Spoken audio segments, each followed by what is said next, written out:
And we are live! Welcome, welcome to the very latest episode of Geek Talk.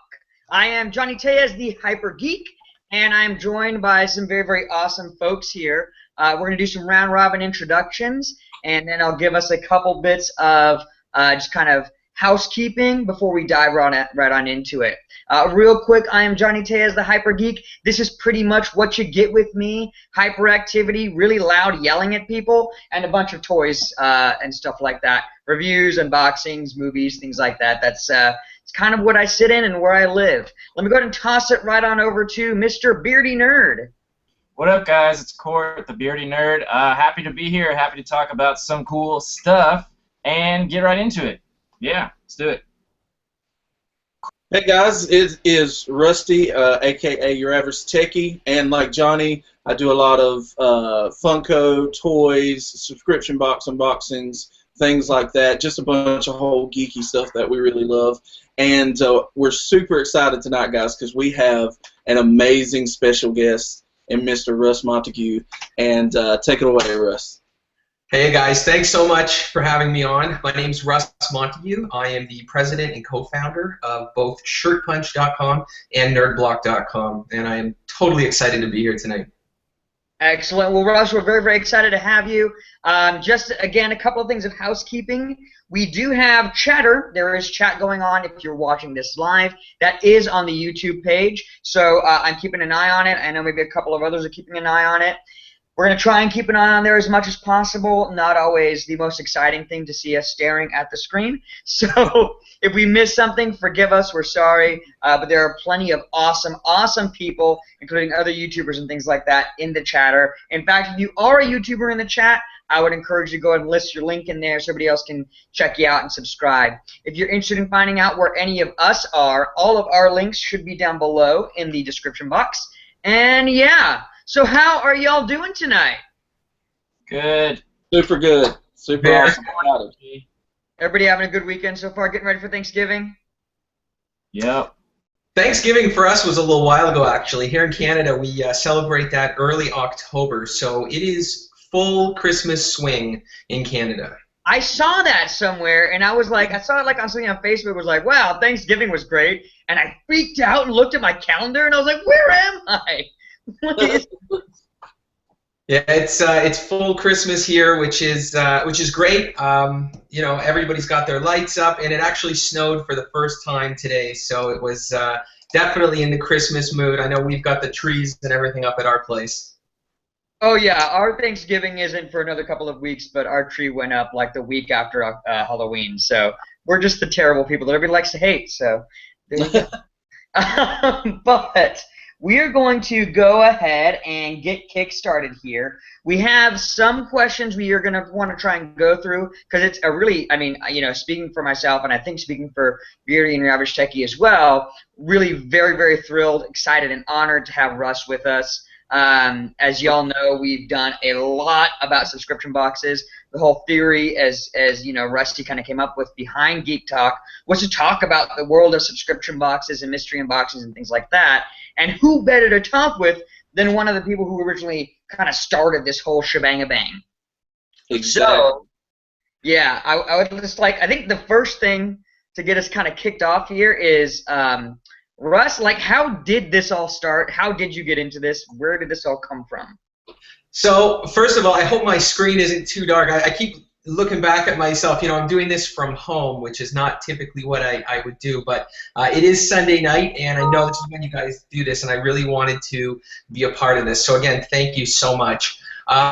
You know, it actually started 4 years ago with Shirt Punch. I was sort of getting sick of the 9-to-5 job, and I think like a lot of people, I wanted to go into my own business. But it's not my background. It's really not what I do. It's not what I went to school for.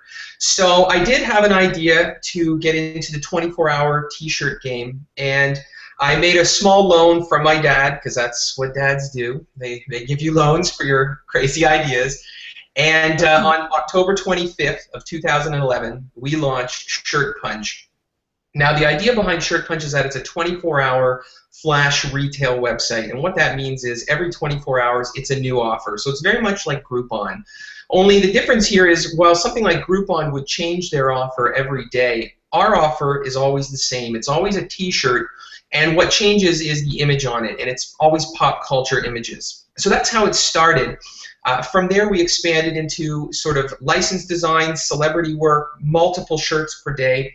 And most recently, actually just last week, we relaunched Shirt Punch to include products now as well. So now you'll be able to buy products at a daily deal.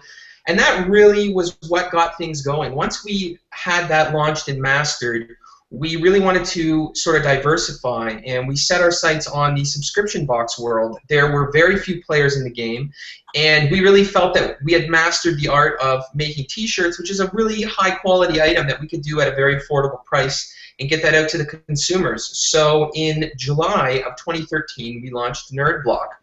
And the idea behind Nerd Block was, of course, very simple. A bunch of nerdy items in a box, very mystery. And we had no idea what to expect. When we launched, we had hopes to do about 500 subscribers in our first month. And within under 24 hours, we had actually surpassed 3,000 subscribers.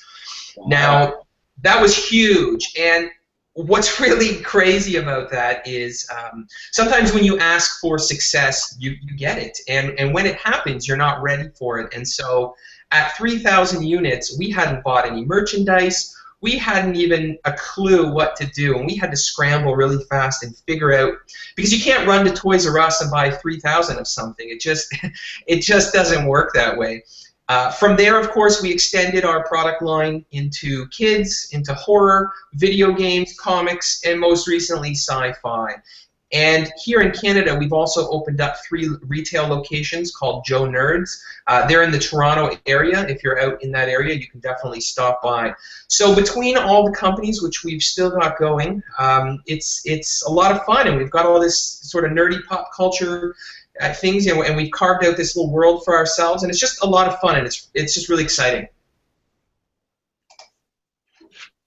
Awesome. Yeah. We to hear that story is so amazing, because a lot of us have that little entrepreneur inside of us screaming, wanting to get out, and to see a success story like yours, that's a huge inspiration. At least I know to me and my wife. So I mean, to say that we're excited that you're on with us is a huge understatement for sure. Thanks so much. I appreciate that, and I do get what you're saying. I never went into this to be an entrepreneur. I just went into this to do something that I was passionate about, and it really turned into a company all in its own. And I see so many people trying to start up their own businesses today, and we started on a $2,000 budget, and we do tens upon tens of millions a year in a very small period of time. So it is very possible for anyone to do that, and this is something that we did from our house, and subsequently over the years have now expanded into a 60,000 square foot building with warehouse and office space. Wow. So to think that you need some type of a rich uncle to help launch, or connections, or any of those, that you don't. You can actually do it yourself. It just takes a lot of hard work, and definitely a lot of sleepless nights. And you just got to really know what you're getting into. You have to really research it. I see a lot of people that start their own business and they try and that's right. You've got all the research behind you there. I see that. But I think I'm getting people saying that I'm doing spoilers too, so I'm trying to hide them. Yeah, I'm doing spoilers. Sorry about that. Go ahead, Russ. I'm sorry. But I think that anyone can get into an e-commerce business, especially because e-commerce breaks down all barriers, and so you can do that right from the comforts of your own home. And it's a landscape that's ever changing, so you can definitely get out in front of it very, very quickly, even with big players in the game. Wow. You've gone from something so initially small, I mean, even though it was bigger than you anticipated it would be, to now, the warehouse and all the employees and things like that. What does an average day look like for you? Like, how do you manage to get into that, and what is it now? So, when we started this, I was actually doing it from my house, which was great. Everybody wants to work from home, and that was a lot of fun, and that has dramatically changed. And so, an average day for me is getting up pretty early, probably around 5 or 6 in the morning. I like to clear out the emails that have come in from overnight because we work with companies all around the world. So what is 9 to 5 to us is and what is midnight to us is the opposites to a lot of the people we work with. So there's always a ton of emails that come in. But my day, I try to show up before everybody else. We've got well over 100 employees, and I try to get in first thing before everybody else. I like to set that example. And as people slowly come in, it's a lot of meetings. It's very scheduled and structured, and it's a lot of putting out sort of different fires that happen all over the company. That's really what managing a company is. If you think about it, the best analogy I ever heard was when you go to the circus. There's that clown that is spinning plates on top of those poles.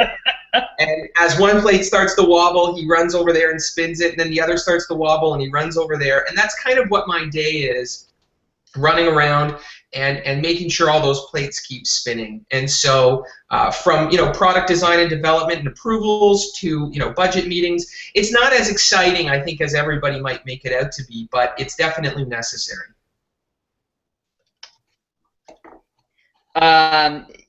So you're looking at all. Sorry, again, tricky managing between the two.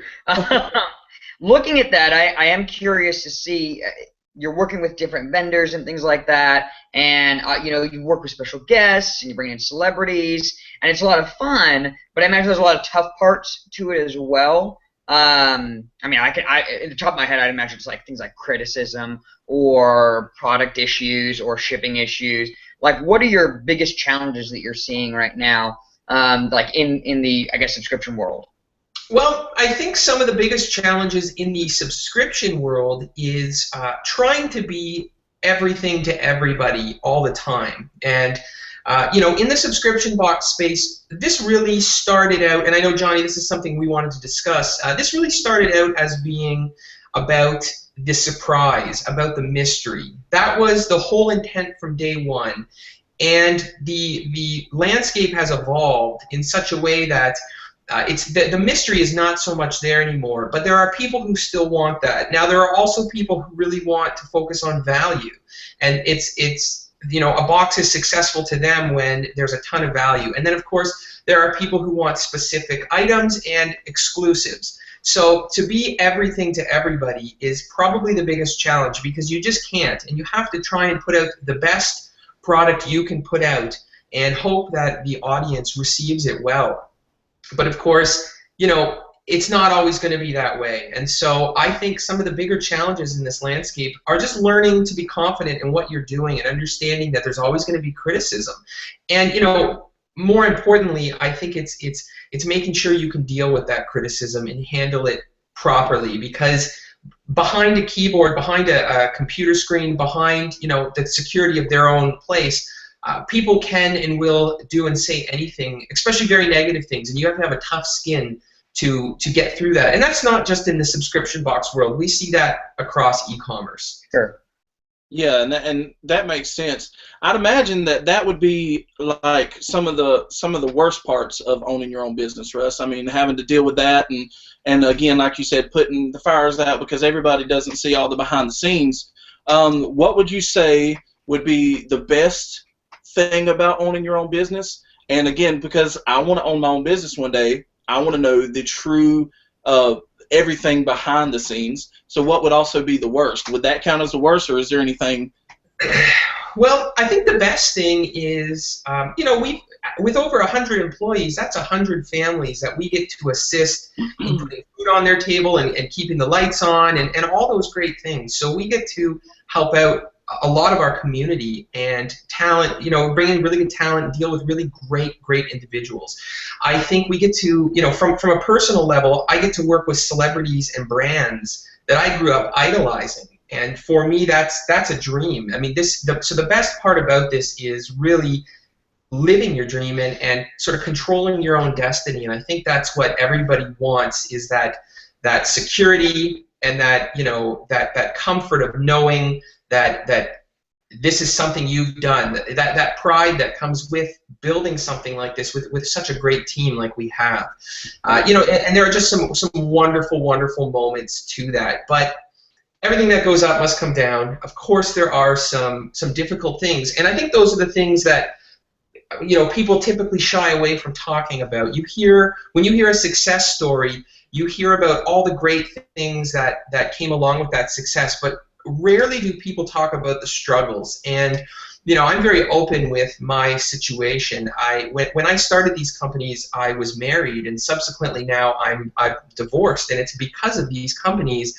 They just became too much, and it came to a point where it was either the relationship or the companies, and you know, the relationship just crumbled away. And you know, that is something that you will find is very common with CEOs and founders, that they go through personal relationship problems, and so that is very, very real, and it does happen. Additionally, a lot of my friends and family don't feel that they can relate to me anymore due to the position I'm in versus, you know, maybe the position they're in. And so it does sort of damage relationships in that sense. And I think when you go into something like this, you expect it's going to come with all success, and you don't ever think of the price you need to pay for that success. But there is, you know, the world has an interesting way of balancing itself out. And so to become very successful in one area is to become very unsuccessful in another area. So I think, you know, and just having to always be on. When you have your own business, it is always Monday morning at 9 a.m. for you. No matter what day of the week it is, no matter what time it is always Monday at 9 a.m. And that is to say, it could be Christmas, it could be a weekend, it could be Thanksgiving. If something happens, you are the one that has to be right at the steering wheel. You are the one that has to be, you know, making sure that it doesn't all burn down. And so at any given time, you're on. I mean, I've had calls in the middle of the night because something was wrong, and next thing you know, it's 2 a.m. and I'm working right through until I go to work. So those are the challenges that come with your own business, but especially with e-commerce, which is 24 hours. I don't have the luxury of closing down at 9 at night and coming back at 8 in the morning. Exactly. You know, our companies are running nonstop, and so, you know, but I wouldn't. This is what I asked for, and so it's taken 4 years, but I've learned to deal with the you know, the ups and the downs, the swings that happen. Yeah. Well, oh, sorry. Go ahead. It's good to know that, you know, you're willing to talk with us about that, because there is always a give and take and ebb and flow of things. And so, like you said, to have success is to not have success in other areas. And so that it's really cool to get that other aspect of the business like that, because we were talking before, most people that watch our videos don't see the things that we go through that have to do the videos, and it's on a much bigger scale of what you would have to go through. So yeah, it's really cool to see that other side. Absolutely, you're right. There's a lot that goes into producing any type of subscription box, and no different than this. I mean, people watching the live stream now, from a viewer's perspective, you know, they just logged on at the time and now they're watching it. But what they don't see is you and I putting this together for the past month, and you know, the hours we've spent chatting and going over it, and just getting ready for tonight's event. I mean, it's no different than going to see a movie. We're all going to go see Star Wars, and it's great, and in those 2.5, 3 hours, we'll enjoy the movie, but we won't see the 2, 3, 4 years of work and blood, sweat, and tears that went into that. And so, you know, with a nerd block, I mean, we are planning 6 months in advance. We are tying in with movie releases and working with studios and actors and with manufacturers, and there are so many components that go in. It is not just buying items and putting it in a box. It is a curated experience that starts months in advance, and you're betting very early on in the game that the franchises you're choosing are going to be franchises that are still in the limelight. You know, of course, we all know the Deadpool movie's great, but what if it's not? And what if you have items in there that when those items come out and the movie comes out and the movie's not great, then it does hamper your ability to promote that box. And so, I mean, of course, that's not going to happen with Deadpool, but it does happen with movies. So there is a lot that goes into this, and there's a lot from our side that the audience just never sees. And that's funny that you pick out Deadpool as one of the like maybe a theme upcoming or something, because I know that Beardy has had issues with the Deadpool theme boxes that have come out, and you know, they could have been, you know, something different, maybe a little more unique, and he gives you the credibility, or gives you tells everybody, is what I'm trying to say, that you're one of the more unique boxes, that you have unique things in your box, which keeps it more consistent for the consumer. So Beardy, you got anything on that, man? Yeah, I've said that a lot, actually, and I commend you on that. Like, I do reviews on boxes. I'm sure you haven't had time to check out my channel. But there's just a lot of companies where you can tell, like, I don't know these people, I don't know the CEOs, but you can tell there's just not thought being put into them. And I say, you know, if the Nerd Block company can do this many different boxes and do unique stuff and have exclusive stuff and also, like, keep it interesting every time, then there's just no excuse for other companies to not be able to do at least somewhat similar. Like, it's just laziness at a certain point. I appreciate you guys saying that. That's very kind of you. I think of all the subscription box companies out there, we do have the most that go out per month. You know, we're making 65, 70 purchasing decisions in any given month, which most boxes have the luxury of only a few. You know, maybe 10 or less. And so, as a consumer, I agree. There's a lot of different boxes, and a lot of them are just putting items in a box. And that can be frustrating as the owner of a company, because that sort of dampens the industry as a whole. You know, it's contrary to belief. It is not good when I see a competing box put poor items in that box, because that to me spooks the audience as a whole. You know, I think that this industry is going to be built on quality, and it should be. And competition's fine, but not when it's not done right. And so thank you very much for those compliments. You know, we try to be different. I think of all the subscription boxes out there, you know, we don't stand still. We pivot, we constantly move, we constantly try different things.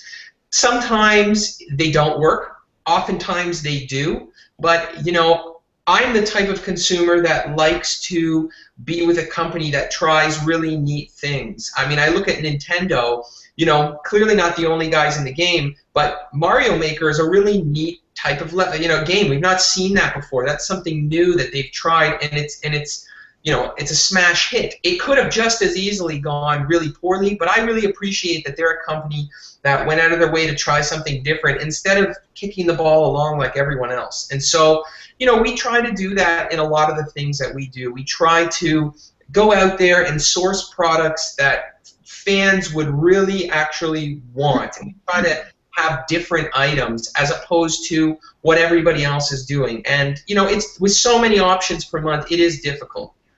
So I think that what we've seen, we talked a little bit about it, but there is so many that are doing the exact same thing, and it just kind of dilutes the entire piece. And you're talking about how you're trying to do things that are different. My guesstimate, and a little bit what you're saying, is that you're doing it to stay ahead of the curve.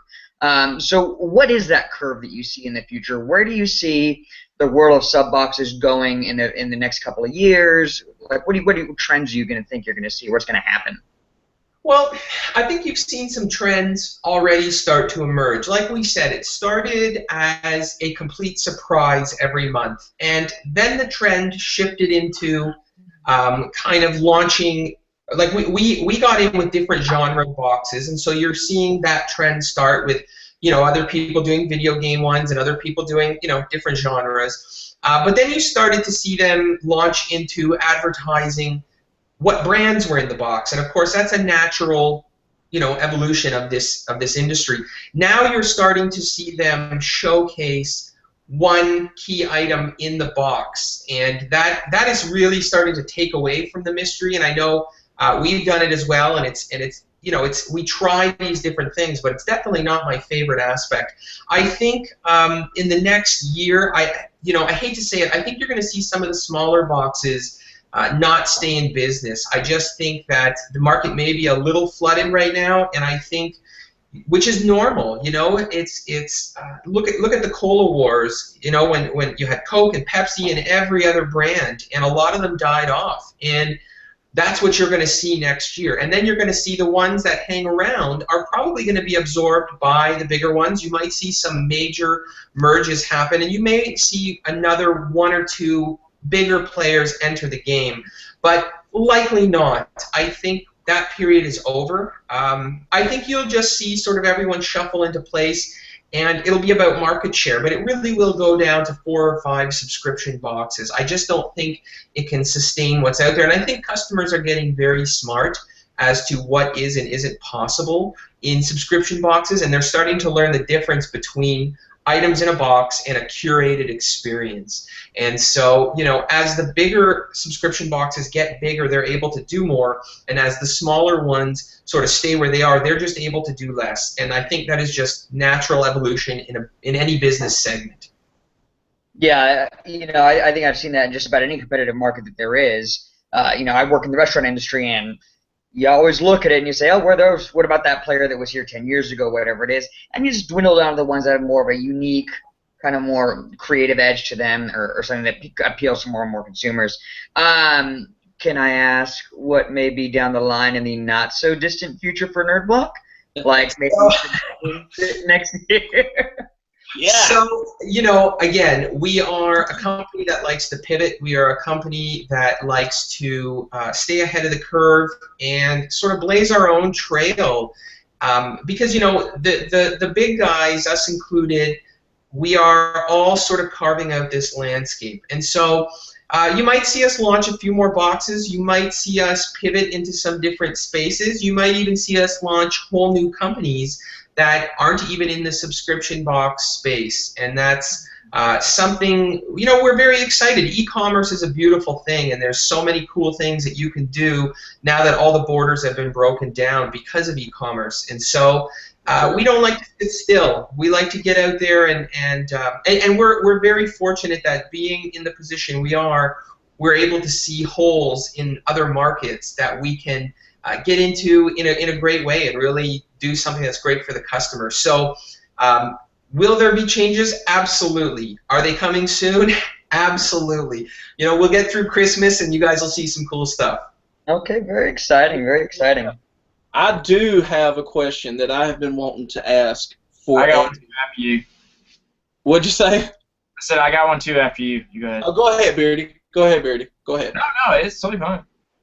Oh, what I want to ask is, I would like to know, and this is something I know that most of the consumers of a subscription box wants to know, is how do you find these items? What goes into picking certain items for certain themed boxes? You know, what's all in the behind the scenes of picking out these items for these boxes? So that's a great question, and I think the consumer would probably be interested to know how far in advance it starts. So typically it starts 6 to 8 months out. We have a buying team that in our organization, and they are sort of networked between. So there's two types. You either work with manufacturers or you manufacture the items that yourself. So we order off of and work with companies like Funko and NECA and Titan and all these really great companies. We either purchase products directly off them or we manufacture our own products with them in sort of a conjoined effort.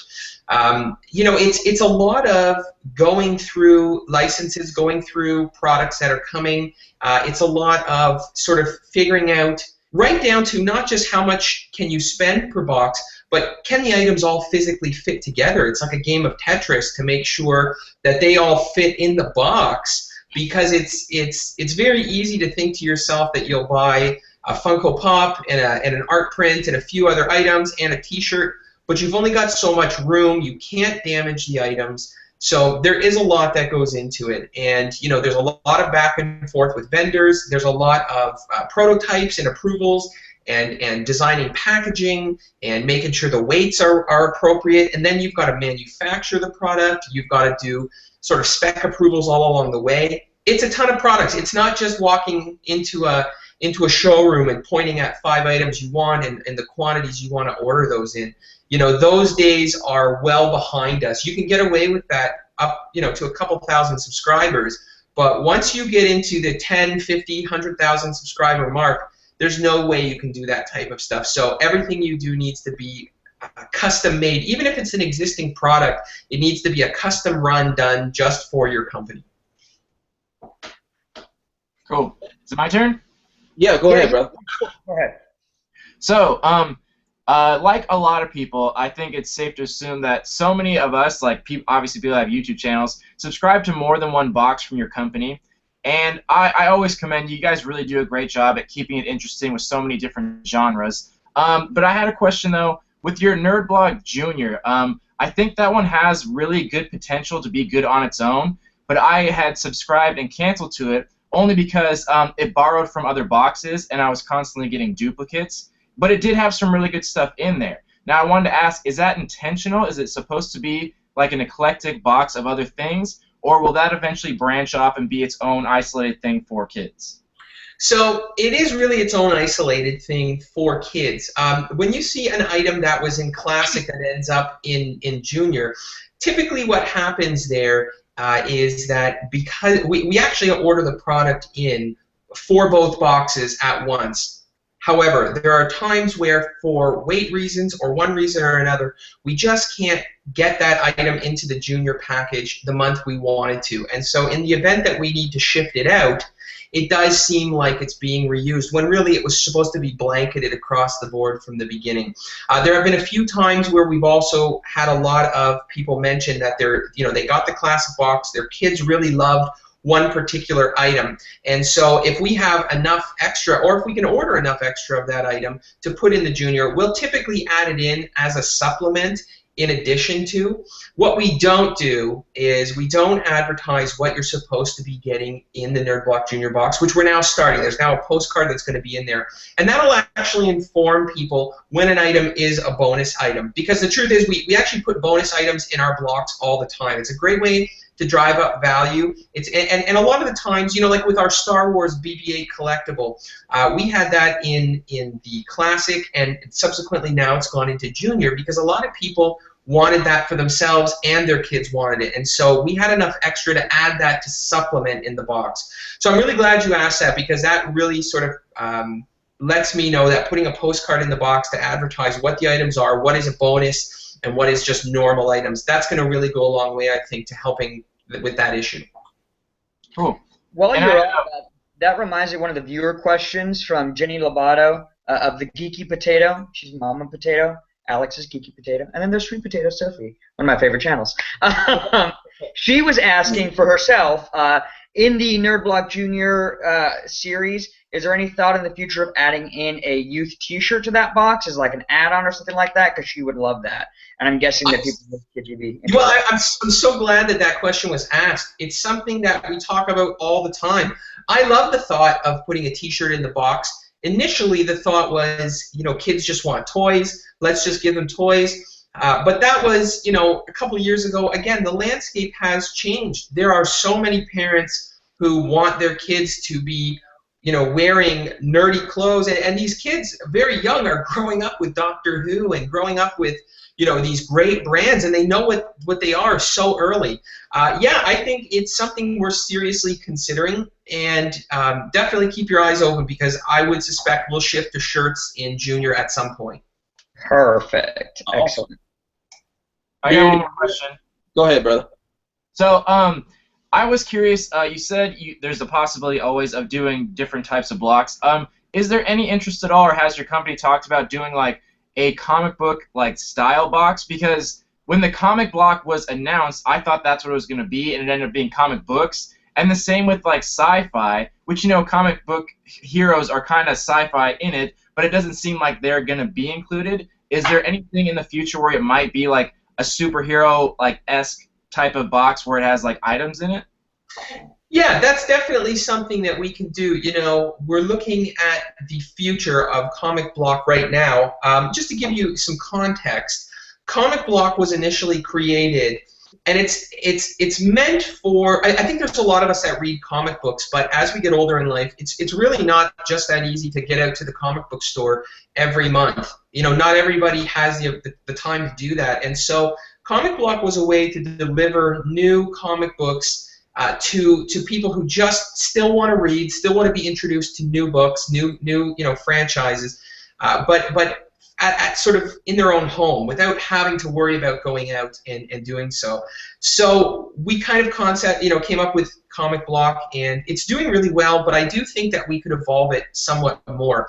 Now, to your question specifically, doing a box that's themed around sort of superheroes and comic book characters, but more in the style of classic, absolutely. That is something that has been talked about. We are considering all options. So to see that in the future would not be unrealistic, I guess is the best way to put it. Yeah, I would love that. That's totally my vote, because so many companies have tried to do like superhero box or a Deadpool box, and they suck so bad, man. They're just so bad. They're horrible. So. Well, I think what you see there is.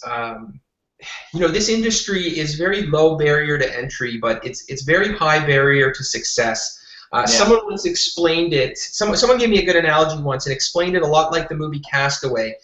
Anyone can build a raft. Anyone can put the raft in the water. Anyone can start to paddle out. But then you hit those waves, 200 feet out from the island, and you just can't get over them without some type of big sail. So as cheesy as that analogy is, it's kind of like the subscription box industry. Anyone can say they've made a box, anyone can put items in it and ship them out, but not everyone can deliver on the experience. Not everyone can go to the lengths that are actually required and have the time and the resources to really deliver what the customer is looking for. And I think that kind of goes back to what we were talking about a lot of the smaller companies not being able to sustain over the next year. You have to think to yourself that with all these, there's so many people that are just pooling in, and customers are willing to bite at everything, and that has recently just changed. So, I think you will see much stronger themed boxes from the companies that are still around afterwards, and I think you'll see all the big guys really form their offerings much better suited and start to go into the things that you guys are really looking for. So if you were talking to somebody who is starting their own kind of mystery subscription service company or a new small business, is that kind of the advice you'd give? Focus on themes, or what might that be? If I were talking to someone looking to get into this industry now, it's easy for me to say, I would say to them, don't do it. And I think most people will think, okay, well, that's the competitive side of me saying I don't want another competitor. But the truth is, I think that the market is got enough boxes in there already. I think it's better to come up with a company that could work with those subscription boxes or support them in some way, shape, or form, as opposed to trying to get into the industry yourself. Because you have to understand, the studios know who the big players are, and they're going to be working with them and only them. The manufacturers are the same, and it's a classic tale of the bigger companies jet-setting forward, while the smaller companies will stay where they are, and they just won't have the buying power or the studio backing to do it. And so, and these studios and these companies are not going to burn bridges by working with anybody and everybody at the same time. So, it's a very difficult landscape now. It's much different than it was even a year ago. I personally, if I wasn't already in this space, I wouldn't get in this space unless I had a very, very unique offering. And you have to it's not enough to be just another genre box. It's not enough to say, okay, I'm going to be classic video games, or I'm going to be just evil superheroes or villains. It's not enough to have something like that. You have to have way more. You have to be someone like Star Wars, who owns a massive IP that could hold its own box. That's the only way you could really get into the industry at this point. Speaking of competitors, Russ, I know, and honestly, looking at it, there's really not many for you. But what I would want to know is, how do you handle that pressure from, I would say, the top 5 right now? You are all vying for wanting to be, top of the mountain, king of the mountain. What is the pressure like, and how do y'all handle that as a company? So competitive pressure is really interesting. Most people don't want competitors, but to not have competitors is basically like admitting you're not in a big enough market that can sustain. You're a flash in the pan. You're not an industry. So if your market can sustain competitors, then you're in a good market. The truth is, competition drives all of us to be better. It drives all of us to deliver better results to the consumer. It drives all of us to evolve ourselves and our company in a way that we wouldn't without competition. Without competition, what would be the sense of evolving? Nobody would push past their points. So I think our competition has driven us to be a far better company, and I hope we've driven them to be the same. You know, we know them, we talk with, you know, everybody sort of talks with each other, and we're a lot like piranhas in the sense that we're in it for ourselves, but we're not going to cannibalize each other in that fight to the death sense. So, you know, we all recognize each other's place, we battle it out for market share, but at the end of the day, there's definitely a mutual respect, and I seriously respect the big guys. They've done great jobs, they've pioneered this space. We've got, you know, we've come in and we've carved out our area, and we keep, you know, evolving just as they do. And I think that without them, we would possibly just be one box, and we've gone a different direction because of the directions that competitors have gone. And so it's that evolution that is constantly needed, and I think it's a good thing. And, you know, it does have its challenges, but there's certainly a place for it, and it makes you a better person and a better company. Elegantly put, by the way. I like how you spoke on that topic. Thank you. I would say part of one thing that I like that kind of you forged for yourself and your own company, and then I'm just kind of curious in because it's some people that I'm really interested in, is you've done a lot of work with a lot of like celebrities, like really cool partnerships. So is that like you get on the phone with somebody and they send you stuff? Do you guys go to lunch? Are there burgers and beer? Yeah, How do we want to know the beat. We want to know what's going on. So, you know, my background is in the celebrity field. I come from, you know, Universal Studios. I was a songwriter for a while. I did a lot of really great things with a lot of great celebrities, and I utilize those connections now. It's great. Working with celebrities is wonderful. You know, they're funny, they're interesting. They certainly have you know, an aura about them that is just really cool, and we're really blessed with the celebrities we work with. You know, the challenging thing about celebrities is that it's not as easy as just picking up the phone and calling their management, and you know, these guys are getting offers every day for so many different things that they actually get to pick and choose what they do and don't work with, and you really have to be in a circle and in their network. And so we've sort of worked our way up the food chain. I'm excited to say we've got some really great celebrities that we're working with all throughout 2016. Some huge ones that are, you know, bigger than anything we've ever done. Really, really cool stuff. And it's a lot of fun, and we get to hang out with them on a one-to-one level a lot of the time, and go and, you know, see them at different conventions or go out for dinner, and it's just a lot of fun. And I'm sort of getting to live my wildest dreams because I'm a mega fan myself, and so I have to really keep myself from sort of freaking out when I see some of these heroes, you know. So it's and you know what? It's, again, everything that goes up must come down. You know, I've had a few incidents with some celebrities where there's been a bit of an online sort of battle between us, and it's a really weird. It's, you know, somebody I love, and all of a sudden they take something their own way, and they're yelling at you online, and you're in a fight with a celebrity, and it's a really weird thing. And so it's got its ups and its downs, I guess, right? You know what? Here's what I'll say. There was a bit of an incident with a sort of an 80s heartthrob that happened earlier this year, and it was a misunderstanding. This gentleman's known for being, you know, a little wild, a little out there. I won't say any names, but it sucks because he's in so many movies, and every time I watch him now, those movies are kind of dampered for me. So, but it is interesting to say that I had that altercation, I suppose.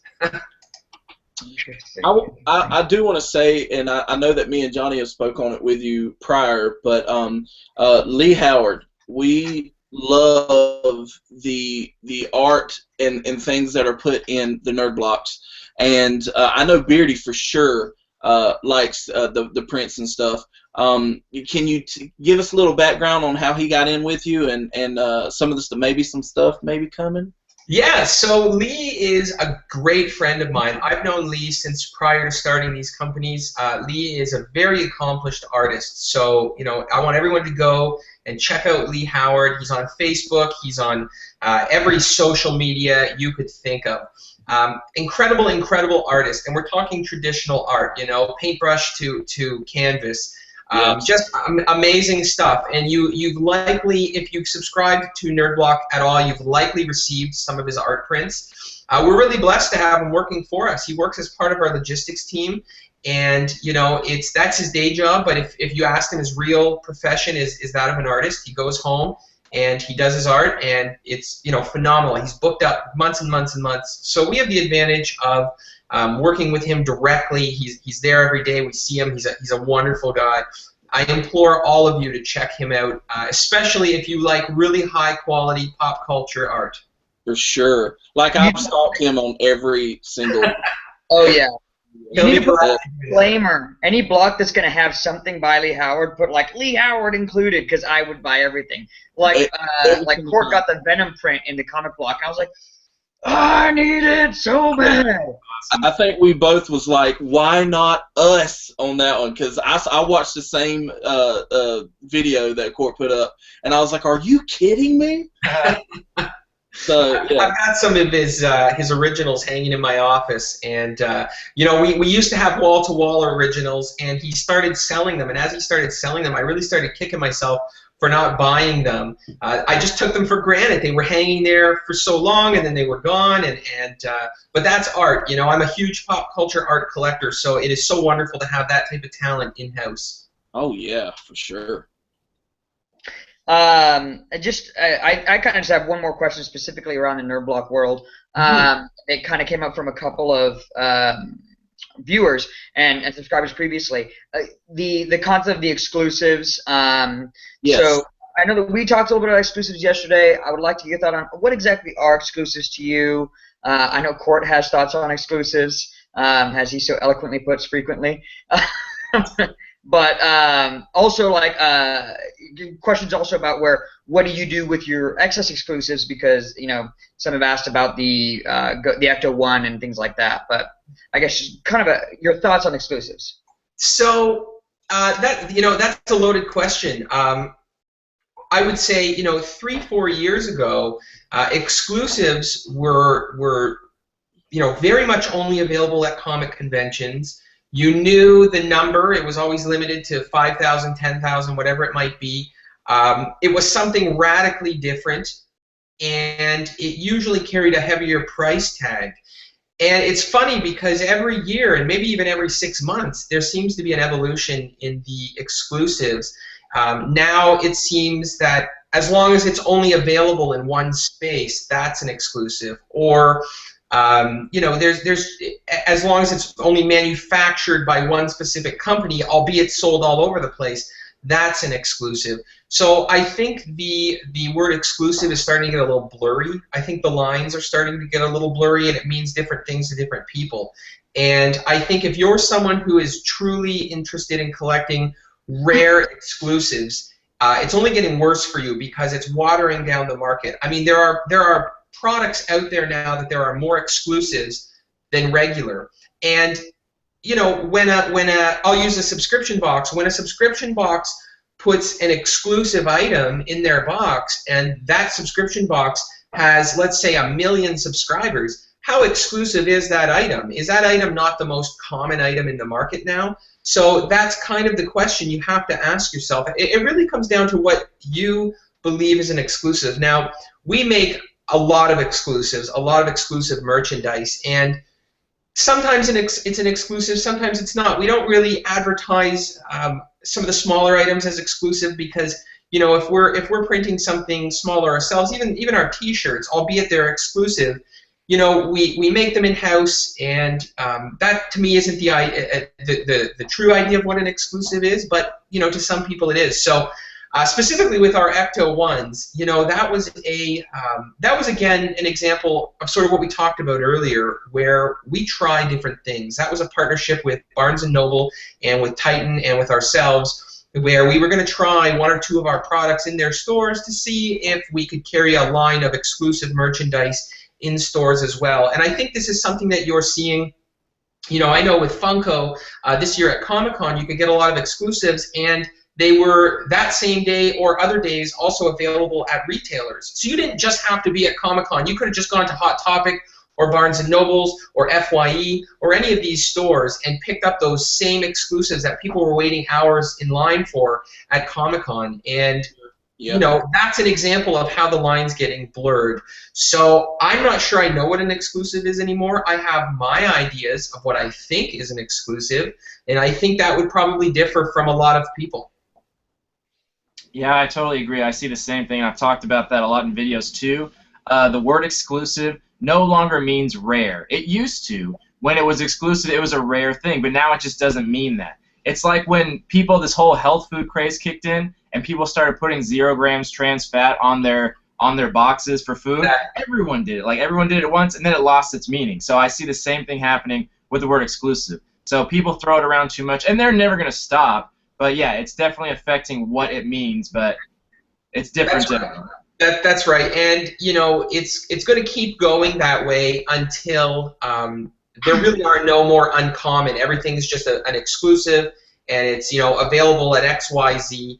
And that's just the way it's going to go, and that's just, you know, you can't fight it, you can't change it. So we just keep doing our best to make what we consider to be exclusives, and you know, we hope that resonates with our audience. But I kind of like it. I kind of like that it's going in that direction where nothing is common anymore. Everything's from somewhere, because we've, as a society, as humans in general, we've come so far. Everything's connected. So like, everything's the same no matter where you are. Like, everyone's getting the same things, which is cool in a sense, but I kind of like that it's going back to how it was, where it's either region-specific or box-specific, where you get different things for different spots. So there's so much more variety out there. Not everyone has the same things. Like, when you were a kid, you went to the toy store, everyone had the same toys. Like, there just wasn't that much out there. Now, like, looking at Johnny's background, at Russ's background, and my background, we're all avid collectors. We all love the same, like, styles, but we all have different stuff. So I like that there's like that much variety out there. I think it's a good direction it's going in. Absolutely, I totally agree. I think, and that's something that we strive for. You know, from day one, we always said, you might not love every item that you receive in a nerd block, but you should certainly appreciate the value, and you should certainly, you know, appreciate the collectability of it. And so, while you guys might not collect My Little Pony, if there was a My Little Pony item in there, I would expect you to say, you know, I'm not into this, but I know this is going to be $6, $7.99 in the store. I got, you know, and it's an exclusive, so I can appreciate what they've done there. And I think it's pretty cool. I mean, I'm a huge collector myself. I collect all sorts of stuff, you know, and no different than you guys. Yeah, I love getting exclusives. I love the really rare items. I love that we're moving into this, you know, movie props and prop replicas and all these things. Every little, you know, if you love a TV series, every scrap from behind the scenes is now being saved, and you can find it on eBay, and you can find it all over. So as a collector, it's never been a better time. You can really invest in your franchise. Yep. So what kind of stuff do you collect? Like, do you have like us, where you have like a big wall of stuff, or like what kind of? Yeah, I do. I have a pretty massive collection downstairs. So, you know, I don't settle on one particular item. I go around and rebuy everything I had as a child. You know, I was an only child. I made the mistake of getting rid of all my toys, like all of us did, because, you know, it was going to be collectible. And now I find I spend my time going around hunting these items down, and I try not to use eBay. I like the hunt. I like finding the items at a comic convention or at a retro toy show, or, you know, something along those lines. That's what I like to do. So I kind of collect a lot of sort of eclectic. I come from the 90s, where it was, you know, late 80s, early 90s. So everything from He-Man, Mighty Max, Street Sharks, like you name it. I'm into all those old, you know. If you were to see, you know, Pee Wee Herman and all those different things, they're all over my basement, and so that's what I really collect. I also like to collect things just from. I'm really into old Nickelodeon franchises, from, you know, Doug and Ren and Stimpy and Rocko's Modern Life. I love that whole '90s Nickelodeon, so I've got a massive collection of that stuff. Wow. And I just buy what I like. Everyone's got their own thing. I maybe one day we'll do a tour of my collection downstairs. I wonder if anybody would be interested to see what the guy who owns Nerd Block collects in the basement. I'm right now. I'm interested right now. I want to see it. Like, you gotta send us a picture or something, man. I'm totally interested. I would buy a ticket. I would buy that. Really Nickelodeon themed Nerd Block, because that would just blow my mind. Like, you know what's funny? Monsters item, I'd be all about it. I'm downplaying the Nickelodeon side of things. I've got a little secret where that nobody really knows. I've got this massive Nickelodeon collection, and it's not so much based on franchises. It's actually based on the network itself from the 90s. I've even got the big sign that was at Nickelodeon Studios, at Universal Studios. I've got prop pieces and scripts and all sorts of stuff. So would love to take you guys through that one day. It'd be a pretty interesting, if I certainly respect, because I collect something that's so sort of oddball. I love that. I love collecting something weird because it's made me really respect anybody else's collection for anything, regardless of how weird it might be. Yeah. I gotta share this with you because I think you'll get a kick out of it. I finally have my piece of the aggro crag from Guts. It's my favorite pin I have right now. It glows in the dark. It's amazing. So I've actually got two of the Guts medals. I've got the gold medal, and I've got the gold, and I've got the bronze medal. I don't have the aggro crag. I almost did. But I am a serious collector, and would maybe next time I'll do the broadcast from downstairs, and I can show you guys some cool stuff. That is too cool. Yeah. I would buy tickets for that. You don't even understand. You could set like ropes up and just walk us through, and I would just throw money at you. Me too. I'm there. Let's do it. Awesome. Road trip up to Canada. I don't know how. Could we get across the border? Don't you have to in? I'm sure it's pretty easy. I'll sponsor you guys. It won't be a problem. That's what I was trying to say. You have to have a sponsor to get across the border. Excellent. Well, I know we're now coming up on an hour, and we don't want this to go too long. Any other questions you guys have floating out there? Russ, anything that you wanted to bring up, anything like that? I just wanted to say how much I appreciate you guys asking me on tonight. I get a lot of requests to do a lot of interviews and media, and this is my first webcast. And we work with YouTubers. Yeah, you guys did it. You guys took my first webcast. We work with a lot of different YouTubers, a lot of different personalities. And some really, really big with millions of followers, and some that are just right in their infancy, and some in the middle. And I want to say that Johnny, you specifically, I know you've been with us before Nerd Block. You ordered from Shirt Punch. You were a fan there, and then when Nerd Block came out, you were a fan right away. You guys have always talked really great about us, but more importantly, you've always been really honest. And when you guys asked me, I really wanted to give back to you guys for all that support. So, thank you guys so much. I'm really happy to do this. This has been a lot of fun, and it's something I would love to do again. So, from me to you guys personally, thank you very much. Oh, man. Thank you so much. Yeah, this has been, just so enlightening. We talked the other day, and you're awesome to talk to. But you have so much information to share, and I think it's great. And I think everybody's really appreciating it. So I think we need an all collective bro hug, just all at once. Here we go. I'm ready. Let's do this. Hug it out. Hug it out. I felt that. Felt like plastic, but I felt it. Yeah, I'm just going to go on the same sentiment. I know we usually go around and say this, but after we got off our last Geek Talk, you were literally like the first thing I thought about. And so because usually I'll go to Johnny and ask, I'll go to Beardy and ask, and I'll go to my wife and ask, and we'll collectively get together on somebody that we wanted to get. But I didn't even do that this time. I literally, because if I'm not mistaken, were you in the live chat with us? I was.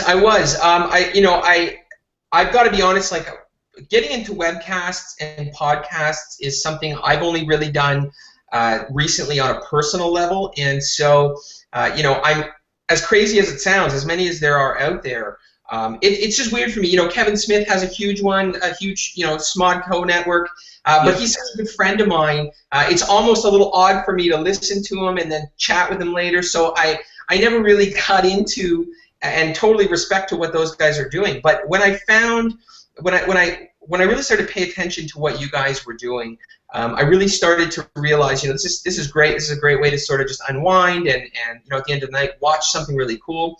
And then I started to tune in when you guys were doing it live. And if I'm being honest, I didn't know YouTube had this really cool live sort of streaming feature.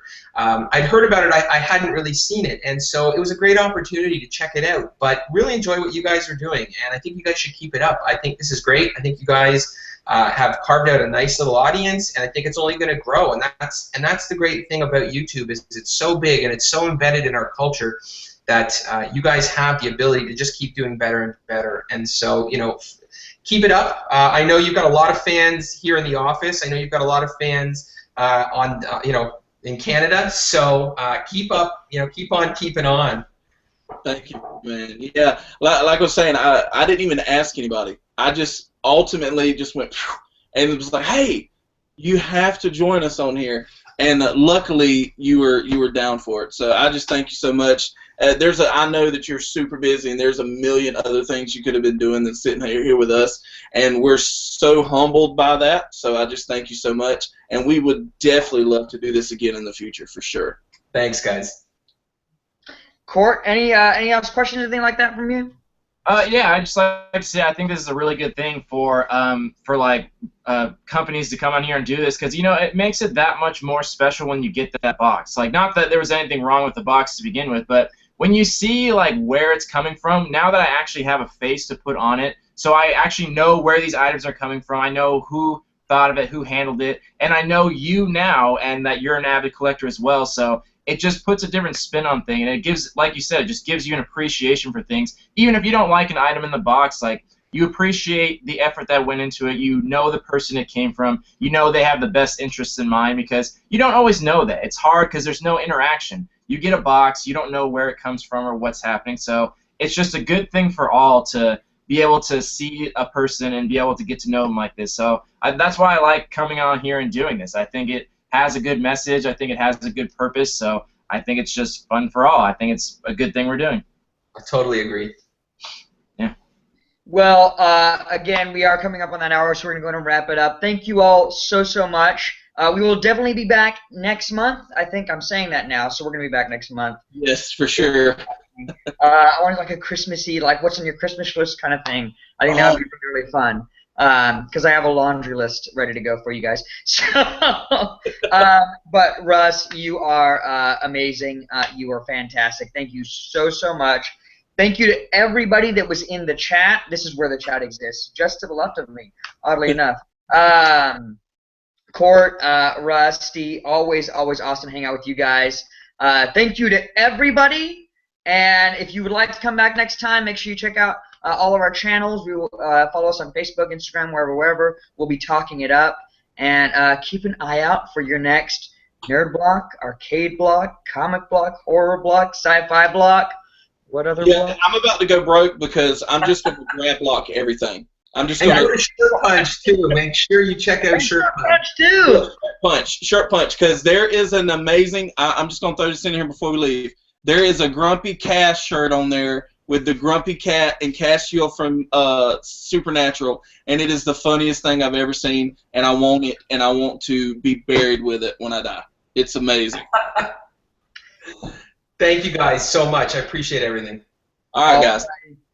We're going to go ahead and end this up here. Thanks all. Catch y'all later.